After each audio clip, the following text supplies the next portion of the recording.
pues agradecer la asistencia de ustedes, también de la Oficina de Creación Intelectual y Desarrollo Socioproductivo por la organización del evento y bueno, por la deferencia de invitarnos.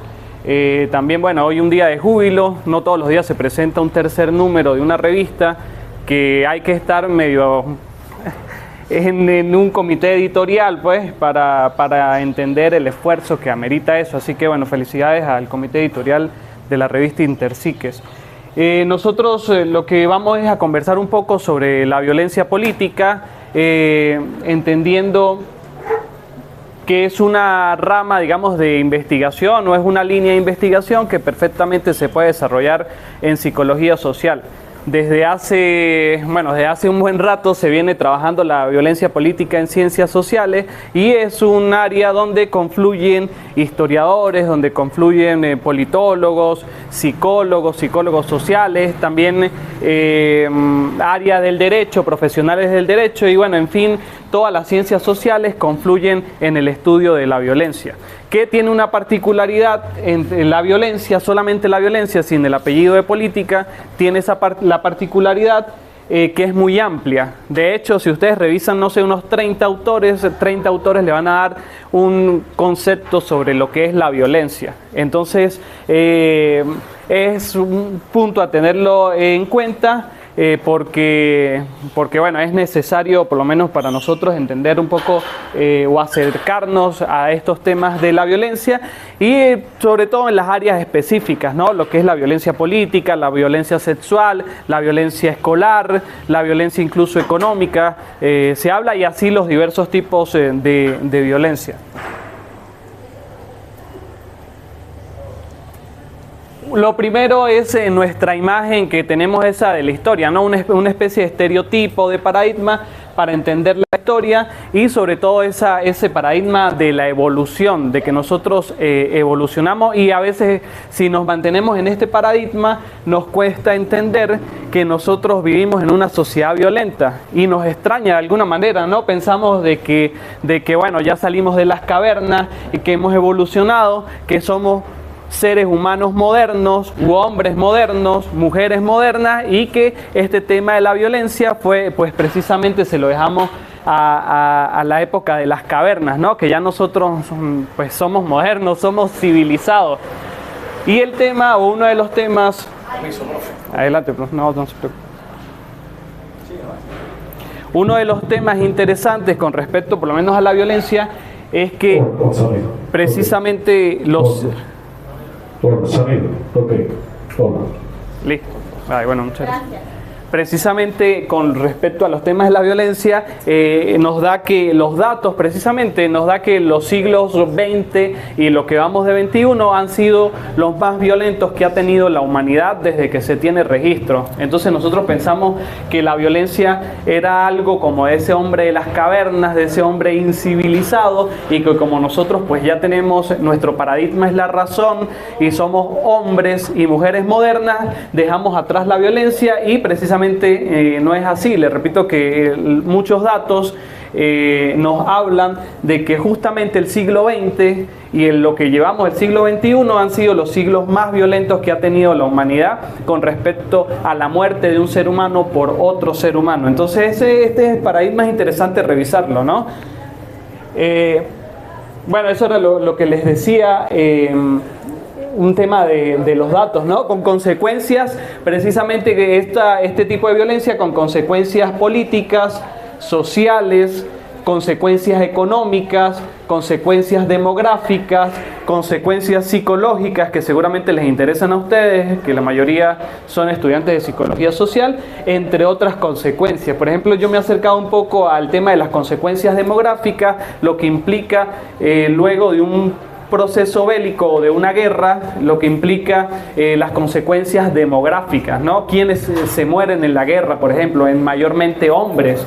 De qué edades a qué edades se están muriendo, digamos, supongamos que más o menos qué edades pueden tener los soldados, las personas que se mueren en una guerra o en un conflicto, en conflictos armados, ¿no? Son consecuencias demográficas que hay que revisar. Baja incluso, no sé, en mano de obra, baja si la mayormente que fallecieron fueron hombres, pues las implicaciones que va a tener eso en esa sociedad. Y las psicológicas, precisamente en el año 2022, en el caso del conflicto árabe-palestino, en el año 2022, el Banco Mundial publicó un informe sobre las consecuencias psicológicas de la población en la Franja de Gaza. Ustedes los pueden buscar por internet, Banco Mundial, consecuencias psicológicas del conflicto en la Franja de Gaza, y revisan un poco el informe, sobre todo el tema del estrés postraumático, temas de ansiedad en los pobladores de la Franja de Gaza. Entonces, bueno, esas son unas consecuencias psicológicas que ustedes pueden revisar. ¿Qué escenarios estamos, digamos, más propensos para la violencia política? Nos preguntamos. Esa respuesta puede llegar a ser muy tonta o muy amplia, porque básicamente todos nosotros podemos revisar desde las manifestaciones en Francia, que han habido recurrentemente, desde los chalecos amarillos en Francia, hasta recientemente las manifestaciones en contra de las elecciones francesas hace apenas unos días, hasta temas acá en Venezuela. Es decir, los escenarios donde están más propensos para la violencia, y en este caso la violencia política, que ya diremos brevemente lo que es la violencia política, pues son todos. Acá colocamos algunos emblemáticos. Actualmente, por lo menos América Latina, solamente revisar las elecciones en México, una cantidad considerable de muertos, y ni siquiera de muertos, de asesinados en las elecciones, es decir, de candidatos que fueron asesinados en las elecciones mexicanas. Solamente, bueno, tenemos un caso típico de violencia política, que son los golpes de Estado. Hace unos días en Bolivia, el tema del golpe de Estado, ¿no? Entonces, América Latina es un escenario donde la violencia política no está ajena.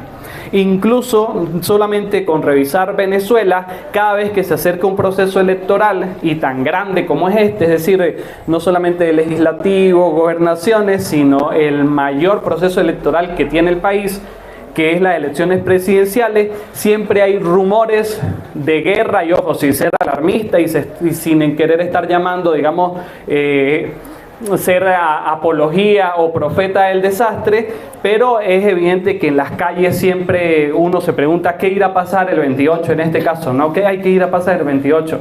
Siempre de alguna manera el escenario de la violencia está presente, está presente. De hecho, hay tesis, rumores, bueno, no sé, bueno, no tanto tesis, pero sí algunos comentarios de si el gobierno entregaría el poder por la fuerza o no, o bueno, se le entregaría por las elecciones o no. Es decir, el tema de la violencia está presente en nuestros imaginarios colectivos y ha estado presente. Es un país que en el siglo XIX logra su independencia a partir de una guerra, que todo el siglo XIX fue violento. Vean ustedes cómo los historiadores le llaman al siglo XIX, le llaman el siglo de la guerra, al siglo XX el siglo de la paz.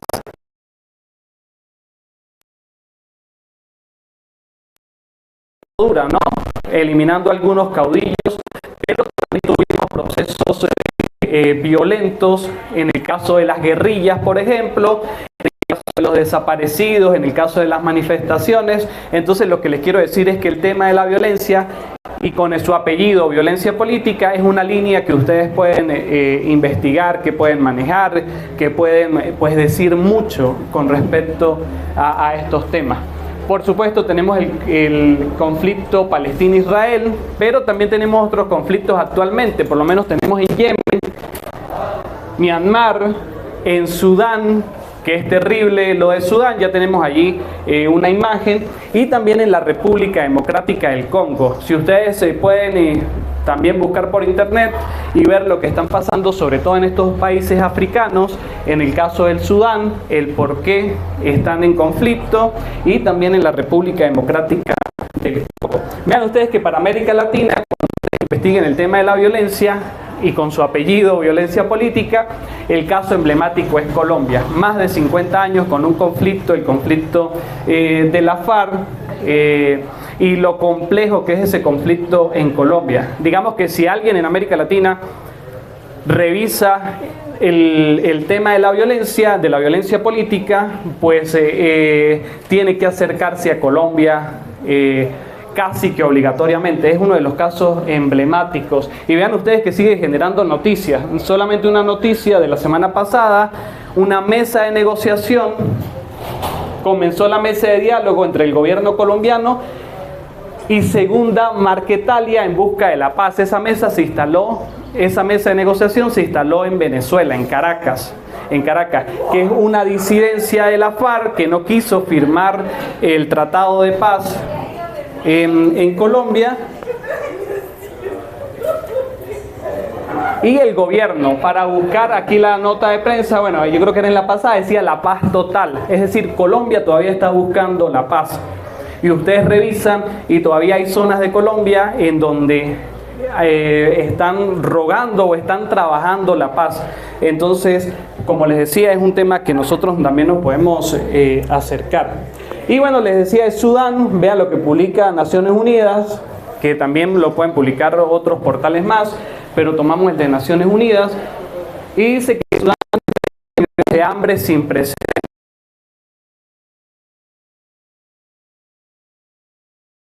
El 27 de junio hay un peligro. Bueno, vamos a leer el subtítulo. Dice: la agencia advierte que más de 750.000 personas se enfrentan a riesgo de hambruna y 25,6 millones se encuentran en situación de crisis por inseguridad alimentaria. El caso de Sudán, con respecto a su conflicto, pues es lo que llaman también algunos con guerra civil. Auge mediático, que no es televisión, pero que está traumático y bueno, con unas consecuencias dramáticas. La importancia del estudio, que yo les venía diciendo, en este caso, el estudio de la violencia, pero específico de la violencia política, porque les digo que el tema de la violencia es muy amplio, y hemos estado trabajando en concreto sobre la violencia política.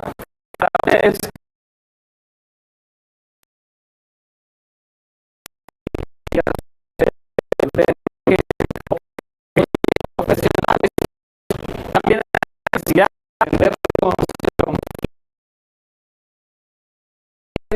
para proyectarnos al futuro, pues hay una necesidad de entender los conflictos, por qué se dan los conflictos, cuáles son, digamos, que las causas de la guerra, cuáles son esas causas o esos nudos que no dejan desarrollar la paz o que no dejan que se concrete la paz. Es una línea de investigación que ustedes también pueden desarrollar. Algunos, les he dicho siempre esto, el psicólogo social también se puede formar en esto de la posibilidad de aportar a la resolución pacífica de los conflictos, ¿no?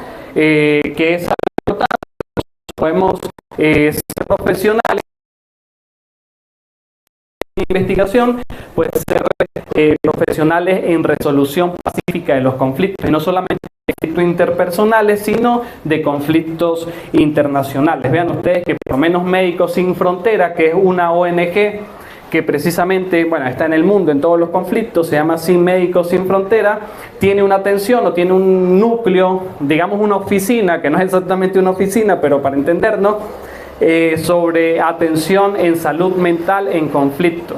Y entonces en medio, bueno, de hecho ustedes revisan la página web de Médicos Sin Fronteras y ven la atención que ellos hacen en el conflicto árabe-israelí, por ejemplo. Todo el mundo está, digamos, ofreciendo sus servicios médicos, y hay un grupo de psicólogos y psicólogos sociales donde ofrecen tratamiento. Ellos le llaman intervención, ellos llaman las intervenciones, y es toda una metodología que se desarrolla para la intervención en conflictos, sobre todo en el tema de la salud mental. Y bueno, es una de nuestras, digamos, de esos, no solamente sueños, ¿no?, sino de los objetivos que tiene que tener la universidad, que es la construcción de una cultura de paz. También por eso nosotros estamos trabajando estos temas en pro de esa construcción de la cultura de paz. Que si la violencia es difícil conceptualizarla, la paz ni se diga. También hay todo un tema y una línea de investigación que ustedes pueden desarrollar en entender qué es eso de la paz. Así que bueno, vamos allí, esto ya lo hemos dicho, cómo entender la violencia, en general, yo siempre destaco estas líneas de esta investigadora colombiana que se llama Tosca Hernández, que dice: el término violencia se refiere más que a hecho, a interpretaciones. Entonces cada quien le da sus interpretaciones y va a entender y entonces va a desarrollar lo que es la violencia.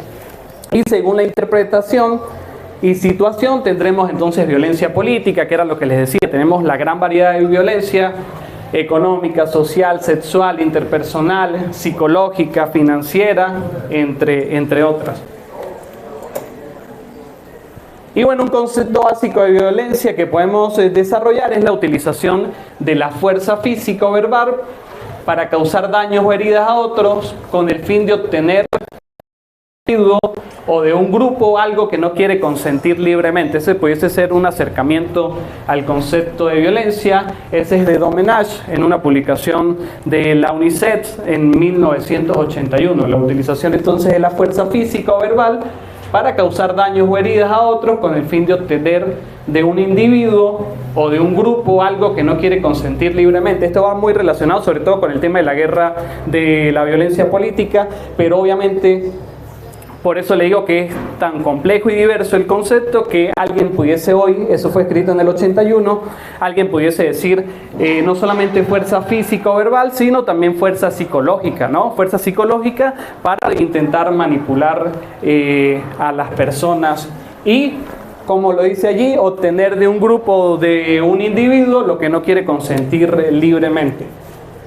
La violencia política, en este breve acercamiento, está ligada al poder, está ligada a ese concepto que siempre a los que he tenido la oportunidad de darle clase, siempre les digo que hay que entender el Estado. ¿Qué es el Estado? Bueno, la violencia política está ligada al poder, es decir, al Estado.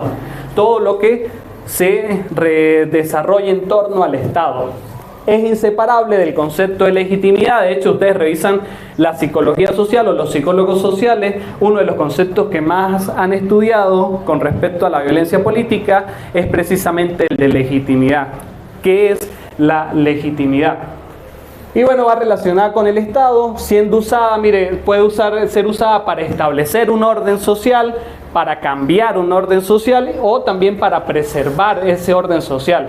En este caso, alguien que quiera cambiar, no sé, el gobierno, que quiera cambiar la situación, pero también para preservar el mismo gobierno, para mantener el status quo, puede usar también la violencia, y en este caso se le llama violencia política. Cuando se quiere cambiar el orden, la bibliografía le llama violencia conservadora. Una violencia conservadora, cuando sobre todo lo hace el Estado, siempre el Estado, cuando alguien le está pidiendo algún cambio y viene represión, sobre todo la represión.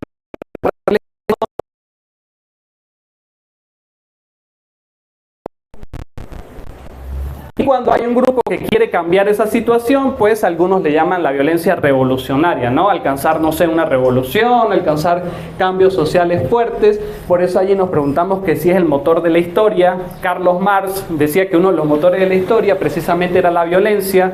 En sus escritos,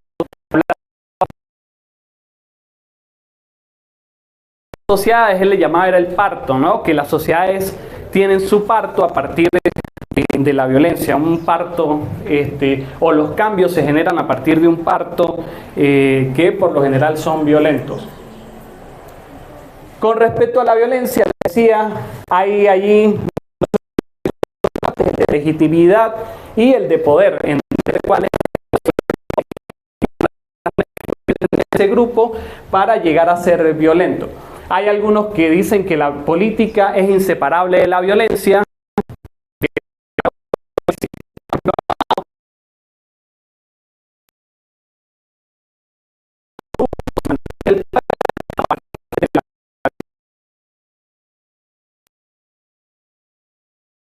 El Estado es el que tiene la fuerza, esa capacidad o la legitimidad para usar la fuerza. Entonces es inseparable para algunos, en una concepción de política, inseparable la violencia de el poder o de la política. Política y violencia siempre están unidos. Pero hay otro grupo que dicen que no necesariamente la política siempre es violencia, sino que más bien la política es consenso, es acuerdo, es evitar la violencia. Cuando nosotros hacemos política sería entonces evitar la violencia, es otra, digamos, de la concepción de lo que es la política. Y bueno, les decía que se ha trabajado o se trabaja, muchos autores trabajan el tema de la legitimidad, se entiende es decir, los que promueven la violencia, en este caso un grupo que invade a otro, o los que promueven, el Estado pudiese también promover de alguna manera la violencia. Los que promueven la violencia, siempre hay un proceso de legitimarse, de legitimación. Y a ese proceso se entiende, dice, los que promueven en un determinado caso buscan realizar construcciones ideológicas para justificar las acciones. Eso es uno de los, para acercarnos al tema de la legitimidad, es como un grupo busca legitimar sus acciones para captar esas construcciones, y captar esas construcciones puede ser la tarea del investigador. Es decir, hay una invasión o hay un golpe de Estado, en el caso por lo menos de Bolivia, y ¿qué busca hacer el grupo? Pues precisamente legitimar sus acciones. Entonces busca hacer una construcción ideológica del por qué lo hace. Por lo menos en el caso de Israel, tenemos estos que más que afirmaciones son algunas premisas para debatir si es un genocidio o no. Este es desde el punto de vista de Israel, ¿no? Es una construcción ideológica que hace en base a la legitimidad o a legitimar sus acciones, y básicamente hemos recopilado las que generan más polémica. Por lo menos en la ponencia anterior decía que es un genocidio. Bueno, ustedes ven desde el punto de vista de Israel y no habla de genocidio. No habla de genocidio, por eso les digo, más que hipótesis, digamos, son premisas para discutir, son preguntas. ¿Es un genocidio o no? ¿Qué es un genocidio? La guerra, ellos dicen que no es contra Palestina, contra el pueblo palestino, sino es contra Hamás. Es contra un grupo que ellos consideran terrorista. Entonces, de hecho, en los medios de comunicación israelí, ustedes no ven el titular que dice guerra israelí-palestina, ¿no? Ellos, Hamás Palestina, nombran al grupo Hamás. Otra de las premisas en esto de legitimarse, por eso le digo que conseguir, digamos, esa construcción ideológica de legitimación es la tarea del investigador, o puede llegar a ser la tarea del investigador. ¿Quién brinda la seguridad en la zona? Desde Israel tienen esa respuesta bastante clara, ¿no? Y construida durante muchos años. ¿Quién es el que brinda la seguridad en toda esa zona geográfica? Otro de los temas emblemáticos para discutir es de quién es Jerusalén. ¿De quién es Jerusalén? Recuerda que estamos hablando desde el punto de vista de la legitimación de las acciones. Y mire, cerramos con esta, que es una especie de dicho popular, o no sé si tan popular, pero por lo menos en los medios de comunicación se manifiesta mucho. Desde el punto de vista de Israel dice, mire, si jamás deja las armas se acaba la guerra. Desde el punto de vista de Israel ellos dicen, si jamás el grupo Hamás deja las armas, se acaba la guerra. Pero si Israel, y por eso es que ellos se mantienen, digamos, en acciones bélicas, dice, pero si Israel deja las armas, se acaba el Estado de Israel. Es decir, si el otro grupo deja las armas, acabamos la guerra. Pero si nosotros dejamos las armas, nos acabamos nosotros. ¿Por qué? Porque estamos defendiéndonos. Ese es el planteamiento que hacen desde Israel en este tema de la legitimación. Tipologías de violencia, recordar que la violencia es lo que acontece en torno al Estado, bien sea para cambiar, para establecer un nuevo orden, para cambiar, para preservar determinado orden social. Y algunas tipologías, entre tantas, están las guerras, está el tema del terrorismo, es una de las tipologías que se pueden estudiar, están los golpes de estados, y también están, digamos, las huelgas y las manifestaciones. Esas son las tipologías. Pero hay otras, ese no es exclusivo este cuadro, solamente mencionamos las más, emblemáticas. Pudiesen ser para América Latina el tema del golpe, y para África también el tema del golpe de Estado es súper emblemático, ¿no? Bueno, hace una semana en Bolivia, hace unos días, más que una semana, hay un episodio, un intento de golpe de Estado, Y acá como latinoamericanos pues no nos extraña de a mucho. Siempre de alguna manera ese fantasma de los golpes está recurrente.